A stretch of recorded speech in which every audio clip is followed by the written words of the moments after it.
अस्सलाम वालेकुम students, welcome to lecture number 16।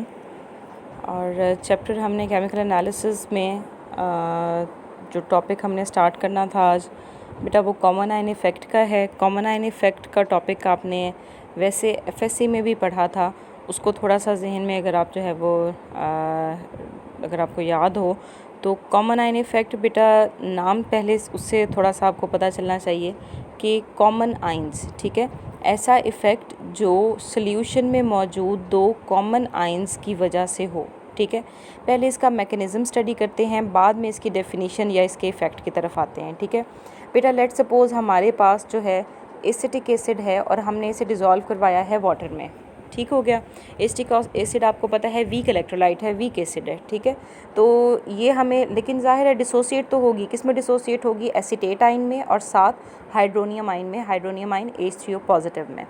बेटा अगर हमने इस सॉल्यूशन में, इस जो मिक्सचर में जो ये जो आयनाइज हो चुका है, इस सॉल्यूशन में अगर हम कोई एसिड ऐड कर देते हैं, कोई स्ट्रॉन्ग एसिड, और लेट सपोज़ हमने इसके अंदर HCl जो है वो ऐड कर दिया है, तो बेटा HCl जो है वो एसिटिक एसिड के मुकाबले में स्ट्रॉन्ग एसिड है, आपको पता है। और अगर स्ट्रॉन्ग एसिड है तो इसका मतलब वो ज़्यादा आयनाइज होगा।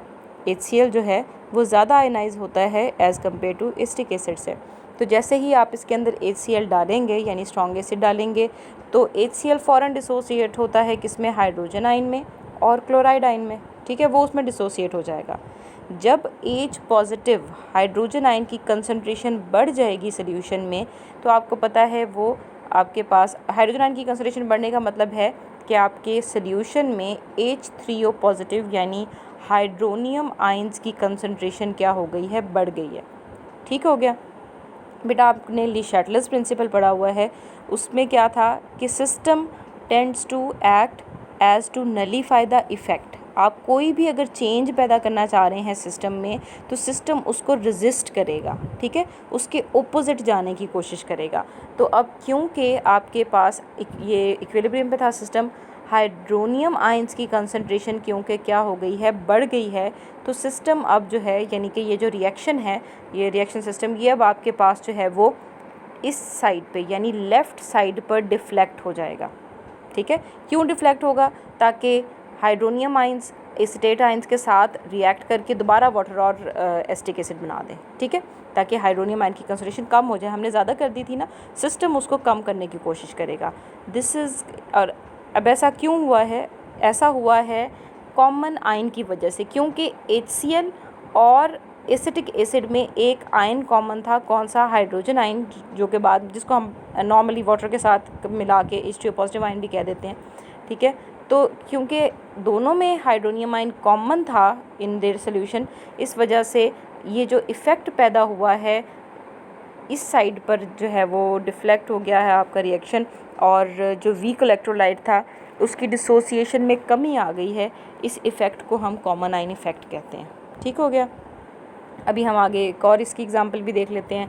लेट्स सपोज बेटा हमने जो है वो इसके अंदर इसी सोल्यूशन के अंदर, बिल्कुल इसी सोल्यूशन के अंदर एसिटेट आयंस जो हैं उनकी तादाद बढ़ा दी है, तब भी वही होगा। ठीक है, एसिटेट आयंस की तादाद बढ़ा दी है, तब भी एसिटेट आयन अब हाइड्रोनियम आयन अवेलेबल के साथ जो भी हैं उनके साथ मिलके दोबारा फिर इस साइड डायरेक्शन में जो है वो जाना चाहेंगे। ठीक है, ले शैटलर प्रिंसिपल को जहन में रखना है कि सिस्टम हमेशा आप जो भी उसमें ऐड, अगर आप प्रोडक्ट की कंसंट्रेशन बढ़ाएंगे तो रिएक्शन बैकवर्ड डायरेक्शन में चला जाएगा, और अगर आप रिएक्टेंट्स की कंसंट्रेशन बढ़ाएंगे तो रिएक्शन फॉरवर्ड डायरेक्शन में चला जाएगा। तो ये आपने जहन में रखना है। ठीक है, एक और एग्जांपल हम जो है वो देख लेते हैं, उसके बाद इसकी जो है वो इसकी डेफिनेशन को भी देख लेंगे। बेटा लेट सपोज ये अब आपके पास हो गया, एक दफ़ा हमने हाइड्रोनियम आयन की कंसंट्रेशन बढ़ा दी, एक दफ़ा हमने CH3 यानी acetate ion CH3COO negative acetate ion की कंसंट्रेशन जो है वो बढ़ा दी। अब एक और बात करते हैं जी, लेट सपोज़ हम वीक बेस को आयनाइज़ कर रहे हैं। ठीक है, वीक बेस हमारे पास जो है वो अमोनिया को हम आयनाइज़ कर रहे हैं in the presence of water. किस में आयनाइज़ कर रहे हैं? अमोनियम आयन में आयनाइज़ हो जाएगी और हाइड्रोक्साइड आयन में, ज़ाहिर है। ठीक है, अब इस जो हमारे पास ये जो अवेलेबल है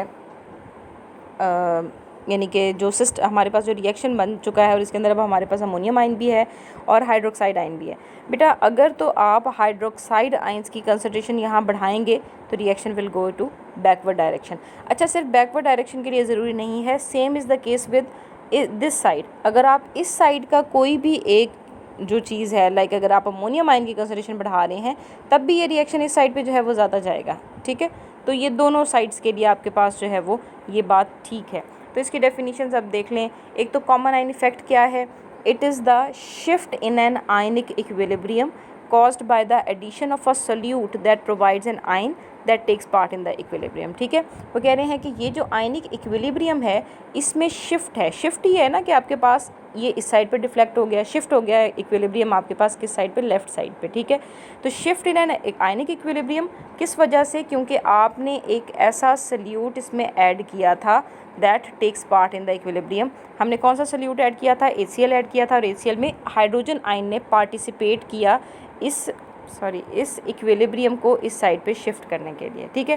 तो ये इसकी डेफिनेशन का जो है वो मतलब है। सिमिलरली यहाँ पर आपके पास ये वाला जो है वो देखिए उन्होंने एक्सप्लेन भी किया हुआ है। The dissociation of a weak electrolyte is decreased by adding to the solution a strong electrolyte that has an ion in common with the weak electrolyte. अब इसका क्या मतलब है? वो कह रहे हैं कि अगर आप जो है सोल्यूशन में कोई स्ट्रॉन्ग इलेक्ट्रोलाइट डाल देंगे, जैसे हमने HCl डाला था, तो फिर जो वीक इलेक्ट्रोलाइट है, क्या था? एसिटिक एसिड था ना।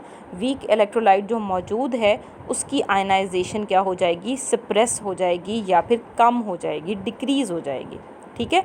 ये बात उन्होंने की है कि अगर आप स्ट्रॉन्ग इलेक्ट्रोलाइट डाल देंगे सोल्यूशन में और उसका कोई एक कॉमन आयन है वीक इलेक्ट्रोलाइट के साथ, तो फिर वो वीक इलेक्ट्रोलाइट की जो आयनाइजेशन को क्या कर देगा? कम कर देगा, डिक्रीज़ कर देगा।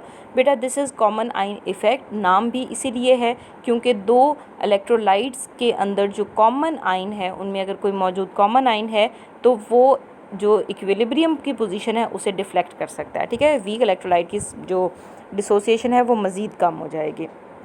ये होपफुली अब आपको समझ आ जाएगा, ठीक है। ये FSC का ही कंसेप्ट था, रिपीट जो है वो यहाँ पे हो रहा है।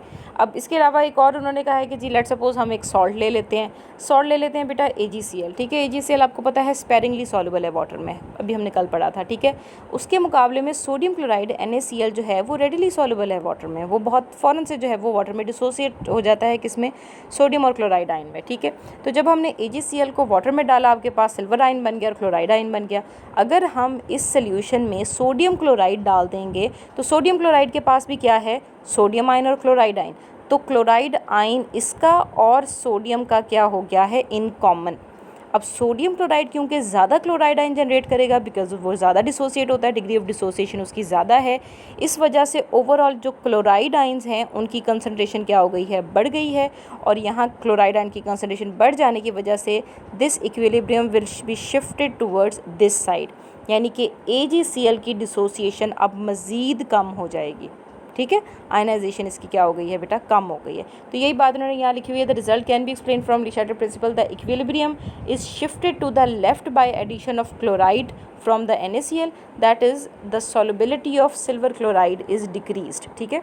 सॉल्युबिलिटी कहेंगे ना इसे, हमने पढ़ा था जितनी ज़्यादा डिसोसिएशन होगी, जितना ज़्यादा जो सॉल्ट है वो डिसोसिएट हो जाएगा उतनी ही ज़्यादा सॉल्युबिलिटी है, ठीक है। तो इसका मतलब वीक जो इलेक्ट्रोलाइट्स हैं उनकी सॉल्युबिलिटी जो है वो कम या सप्रेस की जा सकती है अगर आप उसके अंदर कोई स्ट्रॉन्ग जो है इलेक्ट्रोलाइट डाल दें जिसके पास कॉमन आयन हो, ठीक है।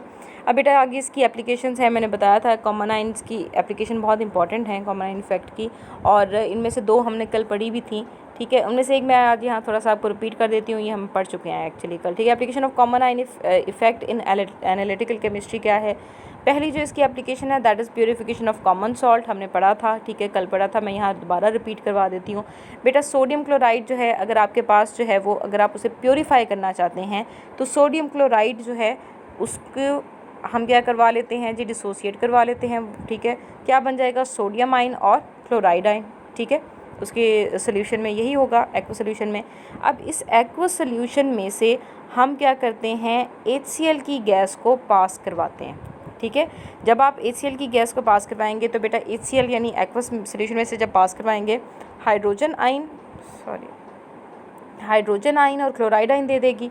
अब क्लोराइड आयन HCl में और NaCl में क्या है? कॉमन है, ठीक है। अब कॉमन आयन होने की वजह से क्लोराइड आयन की कंसंट्रेशन क्या हो गई है? बढ़ गई है। तो सोडियम और क्लोराइड दोबारा से, अब एक और बात, सोडियम क्लोराइड की बनिस्बत हाइड्रोक्लोरिक एसिड यानी HCl ज़्यादा स्ट्रॉन्ग इलेक्ट्रोलाइट है, याद रखिएगा, ठीक है। अभी जो पीछे हमने एग्जांपल पढ़ी थी ना AgCl और NaCl, उसमें NaCl ज़्यादा स्ट्रॉन्ग था एज़ कम्पेयर टू AgCl, और यहाँ पर NaCl और HCl में से जो हाइड्रोक्लोरिक एसिड है that is a stronger electrolyte than silver chloride, ठीक है। तो यहाँ पर अब इसकी कंसंट्रेशन बढ़ गई है, ये सोडियम के साथ रिएक्ट करके दोबारा NaCl बना देगा और NaCl विल बी प्योर, ठीक है। तो हमारे पास जो सॉल्ट था या जो कॉमन सॉल्ट था उसकी हमने प्योरीफिकेशन करवा ली, ठीक है। क्रिस्टलाइज आउट हो जाता है या प्रेसिपिटेट आउट हो जाता होता है, ठीक है। इसको एक और तरह से भी उन्होंने एक्सप्लेन किया है कि बेटा अगर आप इसका Kc लें यानी इक्विलिब्रियम कांस्टेंट लें तो वो क्या बनता है, इक्विलिब्रियम कांस्टेंट किसके इक्वल होगा, सोडियम आयन की कंसंट्रेशन मल्टीप्लाई क्लोराइड आयन की कंसंट्रेशन डिवाइडेड बाय NaCl, ठीक है। यही है ना Kc आपके पास बेटा। अगर तो इस क्लोराइड आयन की कंसंट्रेशन क्या हो गई है, इंक्रीज़ हो गई है, तो जाहिर है Kc को, और अगर हमने एक बात याद रखें, सिस्टम अपना जो इक्विलिब्रियम कांस्टेंट है उसे सेम रखता है, कांस्टेंट रखता है, ठीक है। उसे कांस्टेंट रखने की वजह से या उसे कांस्टेंट रखने के लिए क्लोराइड आयन की कंसंट्रेशन तो बढ़ गई है, ठीक है। अब सिस्टम को के पास दो ऑप्शंस हैं, या तो सोडियम आयन की कंसंट्रेशन कम हो जाए या NaCl की कंसंट्रेशन ज़्यादा हो जाए, तभी Kc आपके पास जो है वो सेम रहेगा ना, कांस्टेंट रहेगा। तो बेटा ये हो जाता है कि आपके पास जो क्लोराइड आयन है वो इस सोडियम आयन के साथ रिएक्ट करके NaCl बना देता है, NaCl की कंसंट्रेशन ज़्यादा हो जाएगी और क्लोराइड आयन की कंसंट्रेशन थोड़ी सी कम होना स्टार्ट हो जाएगी। कहाँ तक होगी, जहाँ तक आपके पास Kc अचीव नहीं हो जाता, यानी कि कांस्टेंट आपका दोबारा अचीव नहीं हो जाता, ठीक है। तो वहाँ तक आपके पास जो है वो ये रिएक्शन होता रहेगा बैकवर्ड डायरेक्शन में, ठीक है। अब आपको समझ आ गई होगी कि प्योरीफिकेशन ऑफ सॉल्ट आप कैसे कर सकते हैं। On passing HCl gas the concentration of chloride ion is increased, ठीक है, ये इंक्रीज़ हो जाती है, इक्विलिब्रियम जो है वो लेफ्ट साइड पे शिफ्ट हो जाएगा, रिस्टैब्लिश हो जाएगा। Therefore NaCl is crystallised out of the solution to maintain the constant value of the Kc, ठीक है। So that's all for today, और इसे अच्छे से पढ़ लीजिएगा, कोई क्वेश्चन हो तो मुझसे पूछ लीजिएगा। कल इंशाल्लाह हम एप्लीकेशंस जो है वो डिस्कस करेंगे बाकी।